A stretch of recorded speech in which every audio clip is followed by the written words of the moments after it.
ജീവിതത്തിൽ ഒരു 20 സെക്കൻഡ് നിങ്ങൾക്ക് മാറ്റിവെക്കാൻ സമയമുണ്ടോ? വാങ്കിന് ശേഷമുള്ള ദുആ ചൊല്ലാനുള്ള സമയത്തെക്കുറിച്ചാണ് പറയുന്നത്. അല്ലാഹുമ്മ റബ്ബ ഹാദിഹി ദഅവത്തി താമ്മ എന്ന് തുടങ്ങുന്ന വളരെ ശ്രേഷ്ഠമായ ദുആ ഒരു 20 സെക്കൻഡ്സ് കൊണ്ട് നമുക്ക് ചൊല്ലിത്തീർക്കാൻ പറ്റും. ഓരോ വാങ്കിൻ്റെയും ശേഷം നമ്മളെ കാത്തിരിക്കുന്നത് നബി സല്ലല്ലാഹു അലൈഹി വസല്ലമ തങ്ങളുടെ ശഫാഅത്താണ്. ഈ ദുആ സ്ഥിരമായി ചെയ്യുന്നവർക്ക് നബി സല്ലല്ലാഹു അലൈഹി വസല്ലമ തങ്ങളുടെ ശഫാഅത്ത് ലഭ്യമാകും എന്ന് പറയുമ്പോൾ നമ്മളതൊരു ചെറിയ കാര്യമായി കാണരുത്. നബി സല്ലല്ലാഹു അലൈഹി വസല്ലമ തങ്ങളുടെ ശഫാഅത്ത് കിട്ടുന്ന പക്ഷം അവൻ പിന്നെ നരകത്തിൽ പോകുന്ന പ്രശ്നമല്ല, സ്വർഗത്തിൽ കടക്കുമെന്ന് ഉറപ്പാണ്. നമ്മുടെ മുമ്പിലൂടെ ദിവസവും ഈ 5 ചാൻസുകൾ വളരെ സുന്ദരമായി കടന്നു പോകുമ്പോൾ വിശ്വാസി അത് എത്തിപ്പിടിക്കാനുള്ള ജാഗ്രതയാണ് പുലർത്തേണ്ടത്.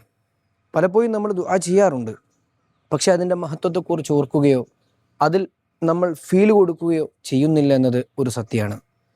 ഈ മുത്തുനബിയുടെ ശഫാഅത്ത് കിട്ടാൻ വേണ്ടിയാണ് ഞാൻ ഈ ദുആ നടത്തുന്നതെന്ന വളരെ പ്രധാനപ്പെട്ട മാനസികാവസ്ഥയോടെ നമ്മൾ ചെയ്യുന്ന പക്ഷം ആഖിറത്തിലേക്ക് വലിയൊരു മുതൽക്കൂട്ടായിരിക്കും ഈ 20 സെക്കൻഡുകൾ.